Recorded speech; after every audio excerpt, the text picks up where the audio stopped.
This is the new FX30, which I know nothing about. I need this for my YouTube channel, so we're going to go ahead and dive in together in the menus. Let's get started.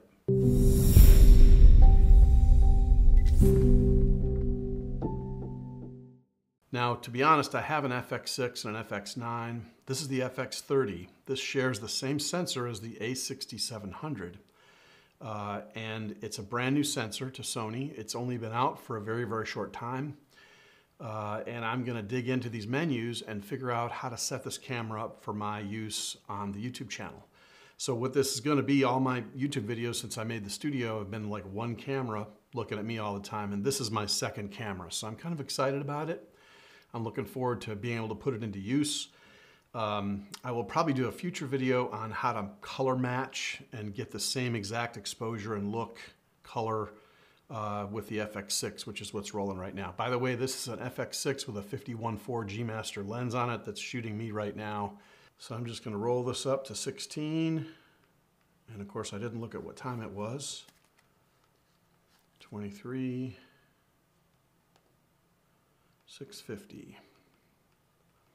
And you have to go all the way through to get to PM, by the way. 650. All right, so now we're going to go OK. When shooting on a tripod, instead of shooting while holding the device, set auto power off. Yeah, we're going to, let's see here. Recording time. Yes, we absolutely want to set it for priority recording time. I just set the date and stuff. I did the basic things, but now we're going to actually get into the menus themselves. So let's get started here. I'm going to hit menu, and what we're going to do is go all the way to the beginning. I had to set the camera up so it would be able to see what we're doing. So the first thing we're going to do is number one under the camera. We're going to go to File Format, Image Quality Record, and to File Format here.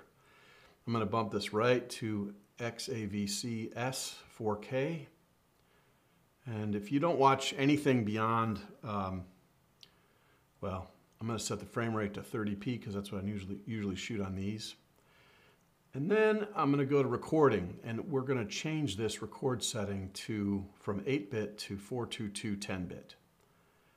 This is probably the most important thing you could learn from the video right off the bat. If you are buying a camera like this, an FX30 or an FX3, you need to be shooting in 10-bit video because the whole advantage of the sensor and the way the images are coming off the sensor, 10-bit is your friend. You're going to get huge color space, what's called a wide color gamut.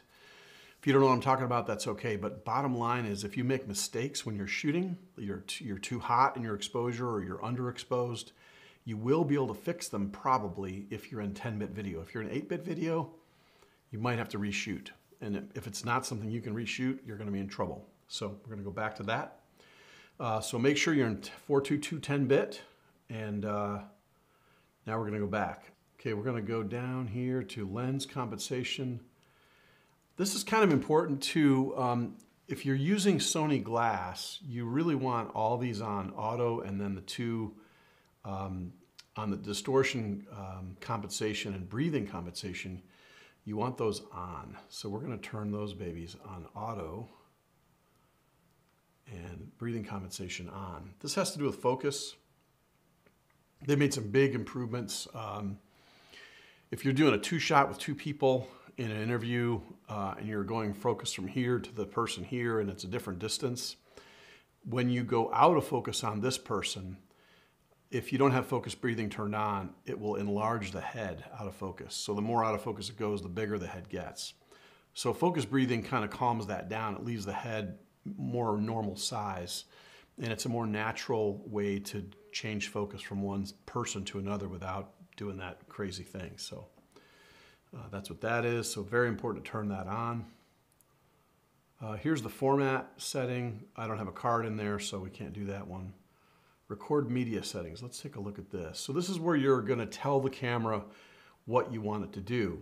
And right now this thing is set up for record media in slot 1 is for stills, and then slot 2 is going to be for, well, it's saying both.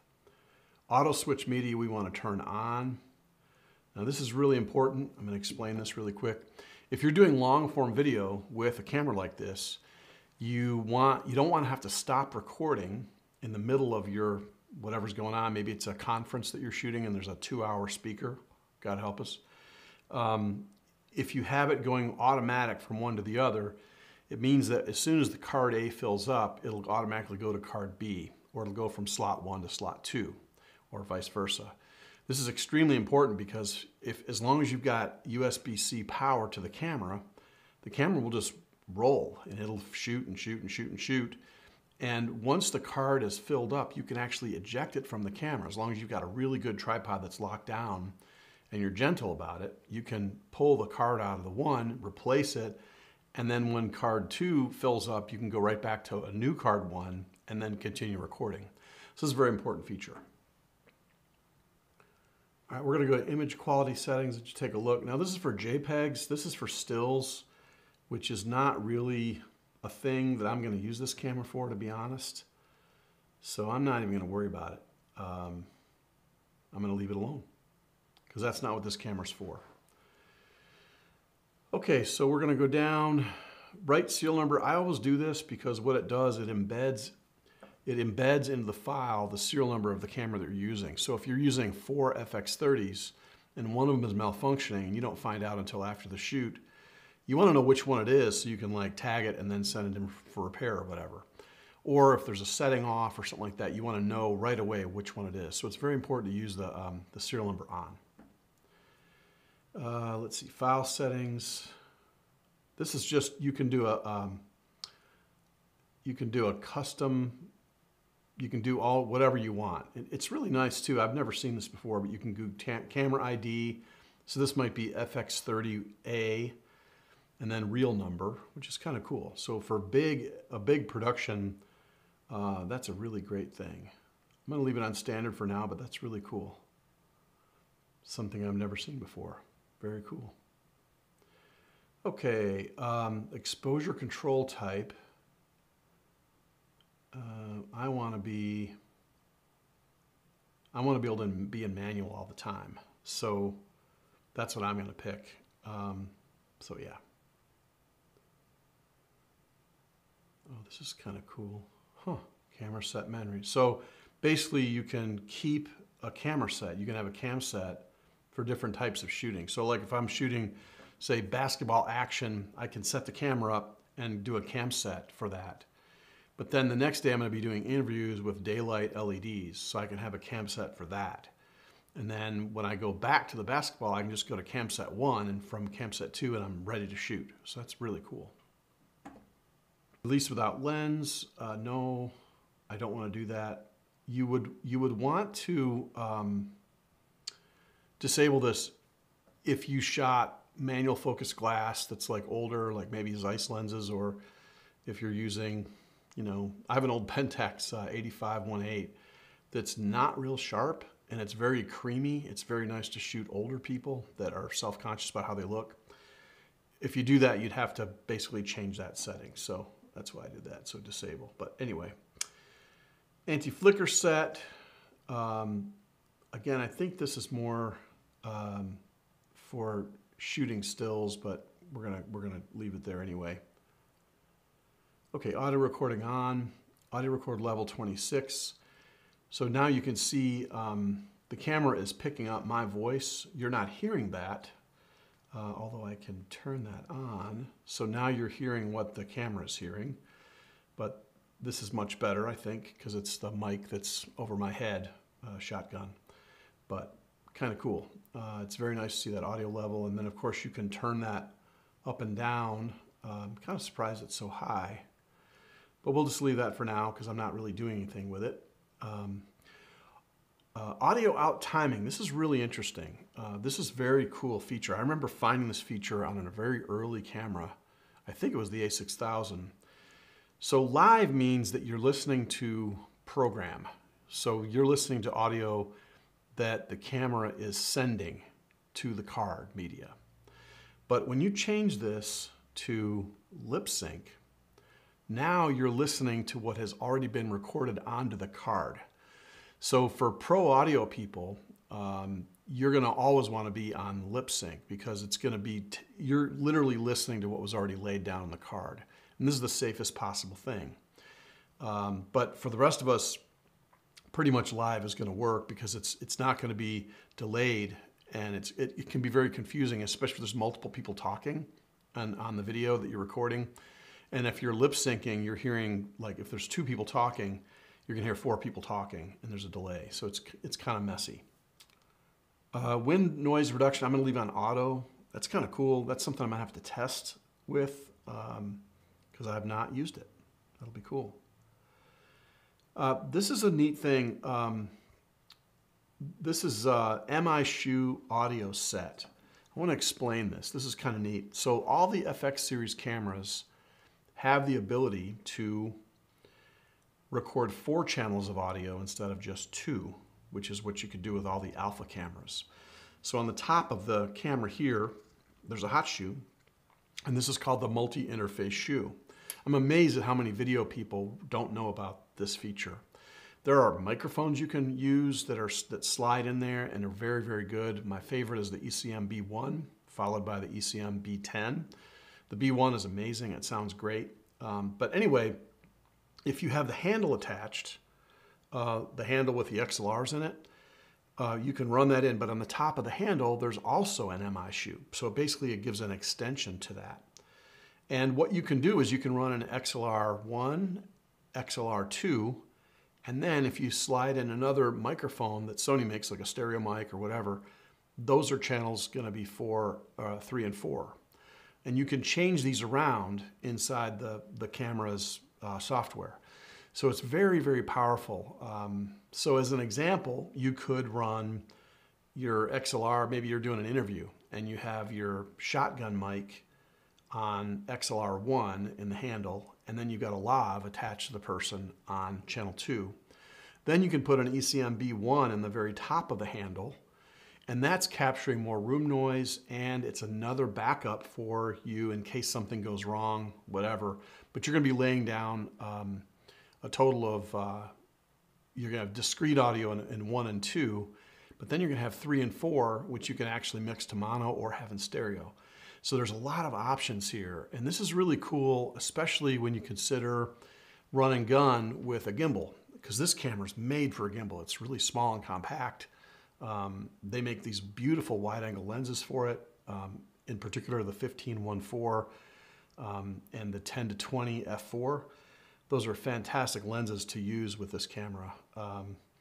But anyway, on a gimbal, you could run an ECM B10, which isn't real heavy. It's small, lightweight, and it powers off the camera. So you have to have extra batteries, like Rode and all that stuff. Just an option for you. I'm getting on a tangent, so let's get back into the settings. Sorry about that. So anyway, you'd have to have something in the audio MI shoe in order to like mess with it. So we're not going to do that right now. Here's your time codes. I'm not going to bother with that. Okay, steady shot, you have steady shot, and then you have active. So in steady shot standard, you're not going to see any cropping of the image. And I don't know, honestly, if this camera will crop in active or not. But I know it has IBIS, so the sensor is actually moving to compensate for, to reduce vibration. This is kind of cool too. If you're using a manual focus lens, you have the ability to pick what focal length it is. And you can go all the way up to, I think, 1,000 millimeter, which is really cool. So if you're using a Canon, or the old Nikon 800-5.6 lens, you could literally punch in 800 millimeter. And now the camera, the IBIS system is going to adjust itself to optimize for that focal length. It's really cool. You don't have to worry about this if you're shooting Sony glass, obviously, because it'll know what lens is on there. On the zoom, there's optical zoom only, then there's clear image zoom, and then there's digital zoom. So clear image zoom is really cool. It works great. If you've never tried it, you need to. If you leave it just an optical zoom, I'm just going to show you this on the camera here. I have here the PZ lens. This is the full frame 16-35 f4, and what's really cool about this lens is it's a PZ lens. So it has like a motor built into it, and on the very top of the camera here, in front of the shutter release, there's a zoom feature. So I can literally zoom in and out while I'm shooting, which is really cool. And in this particular range, you can adjust the zoom lever speed. So now it's got 6 levels of speed. So the zoom lever speed would be very, very useful for using this lens or the 10 to 20 PZ lens on this camera, because you'd be able to just literally touch it and then adjust your zoom. Very handy. Okay, Gridline display. This is just shooting displays. Gridline type. You can pick different square grid, diagonal square grid, whatever you want. And then emphasize recording display. You definitely want that on. And it puts a big square around it, so you know that you're recording, which is very, very handy. And then marker display, and there's lots of these. There's a ton of them. The aspect marker, look at all these. It's really cool. I mean, it's just really neat. You can shoot like Panavision with this thing. Pretty sweet. Look at all these options. Safety zone, you can turn that on, and you can have it 90 or 80%.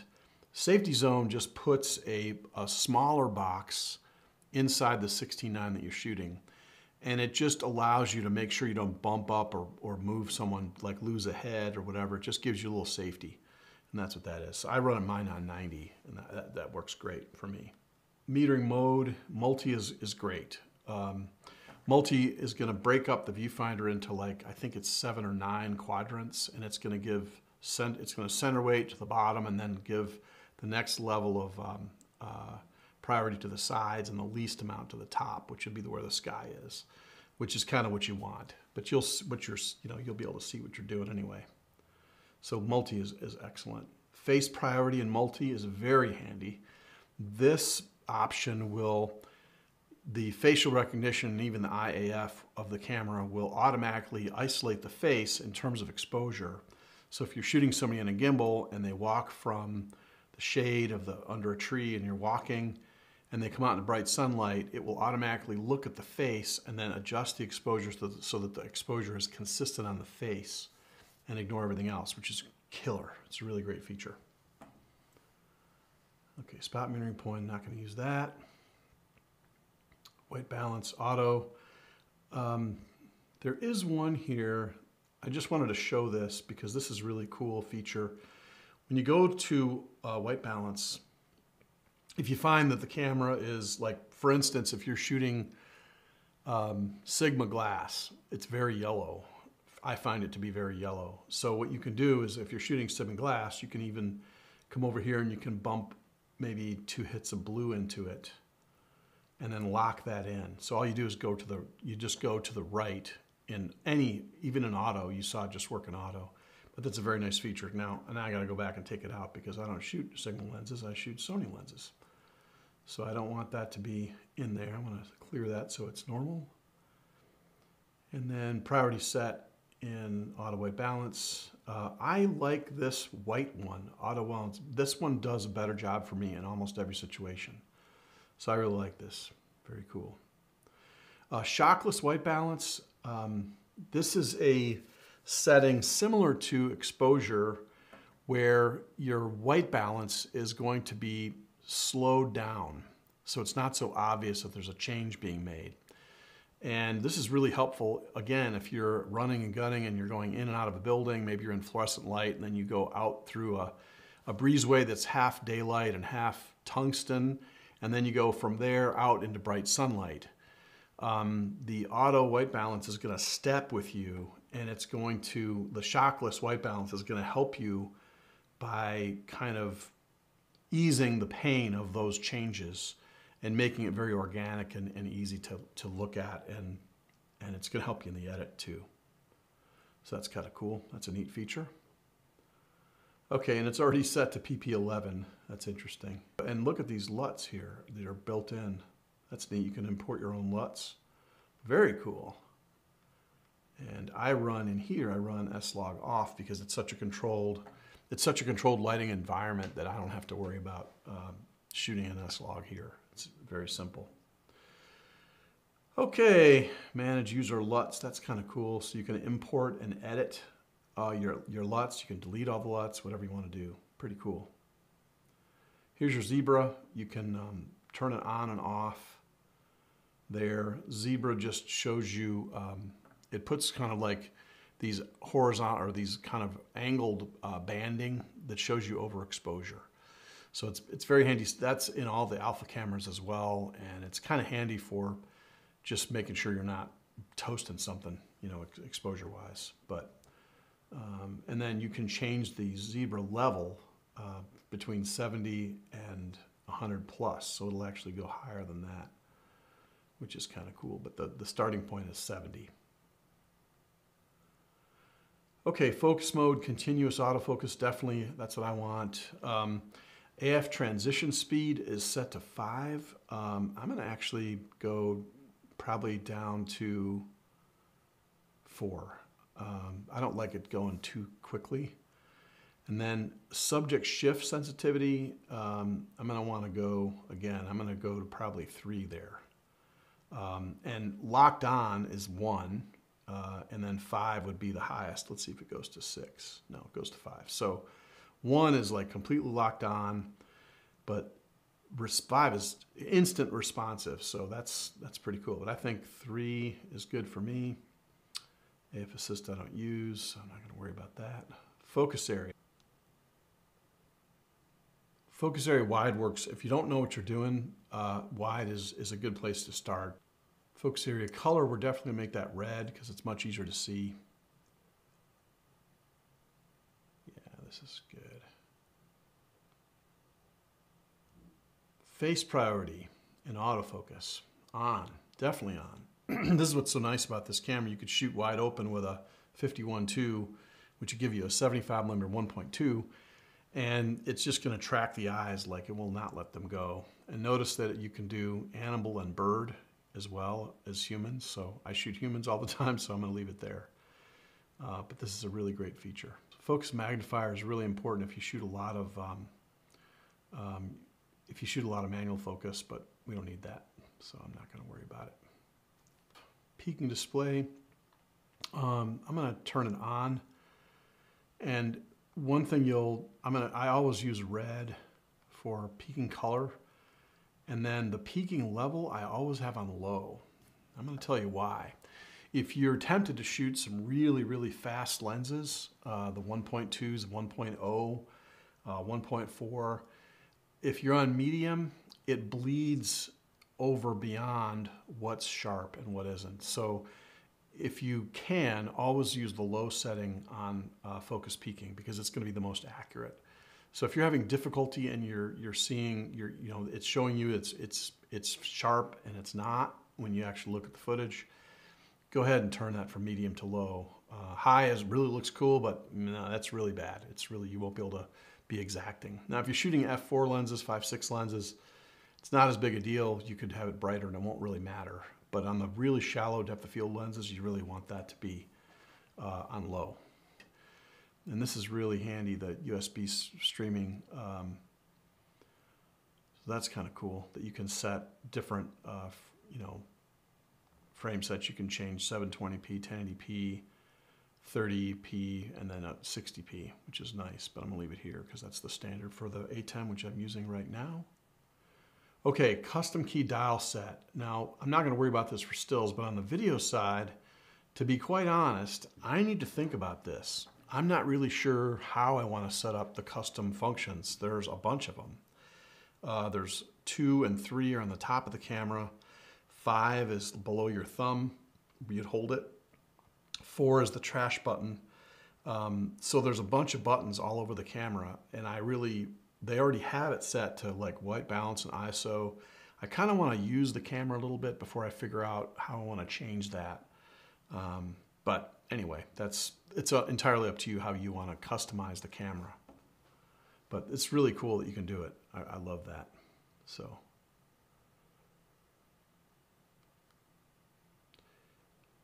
Yeah, I always have these in manual. I don't want to change this at all.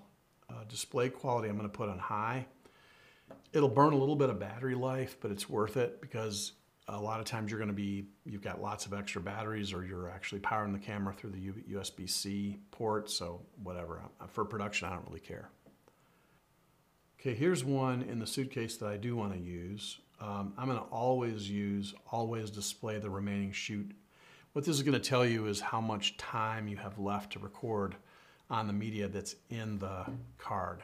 So you don't want to not see this, because you don't want to be surprised. All of a sudden it's like, oh my gosh, it's out.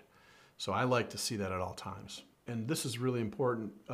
When the camera comes out of the box, the auto power off for temperature is set to standard. You want it on high for sure. Definitely you want it on high. So make sure your camera is set to high. And then it's going to give you a warning and you say, yep, I want to prioritize recording time. So you're all good. Volume settings has to do with the headphone jack or the built-in speaker. If you're going to just check and make sure you've got audio, that's fine. You can just hit play, and then you can turn that up and down as needed. And it'll be for headphones, or if you have no headphones plugged in, it'll do it also. This is the 4-channel monitoring thing I was telling you about. Really cool. So right now we're doing channel 1 and 2. And then if you plug in the XLR unit, the handle, you can get more out of that, which is really, really handy.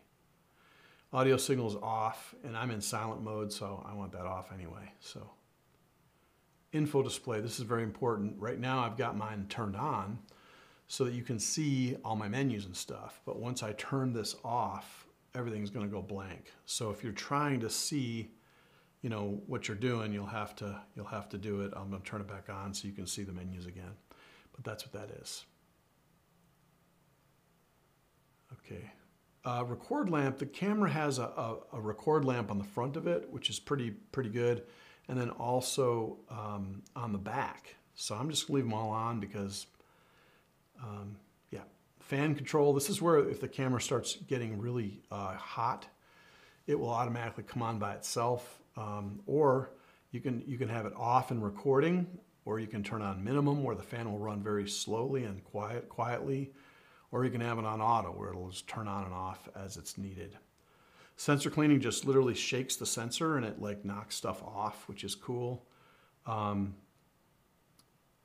you just do that, and then the camera just shook. One little trick here, you can take some double stick tape and put it on the inside of your body cap.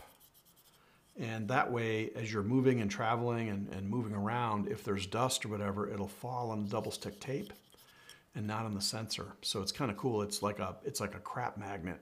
I do that on a lot of my cameras just so I have that. And every year or so you can tear it out and then you put more in there.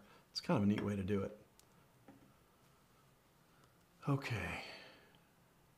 Yeah, you have to turn it off in order to reset to come back to the deal. All right. Pixel mapping. Very interesting. We did that at the very beginning, so pretty cool. And version. So this is very important to keep up with. I have not looked yet if there's another firmware. So this is showing me that the body's firmware is 2.0 and the lens firmware is 0.01. So I need to check this. You always need to check firmware updates for both lenses and bodies in Sony.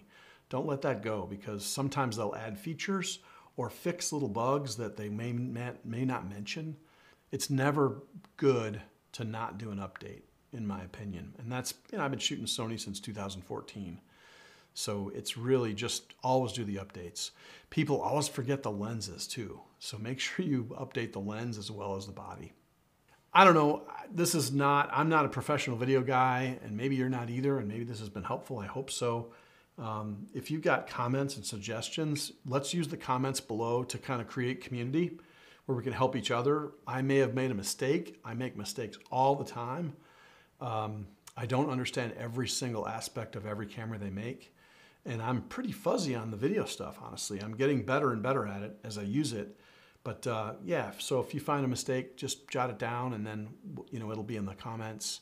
Please be kind to each other in there, though. I'd appreciate that. And the next time I do a video, I'll probably do one on color matching this to the FX6, which is again is what you're seeing me on. I so appreciate you guys watching my channel and subscribing. It really helps me to do more videos. If you'd like to buy an FX30, go right here and you can buy one. Thanks so much. See ya.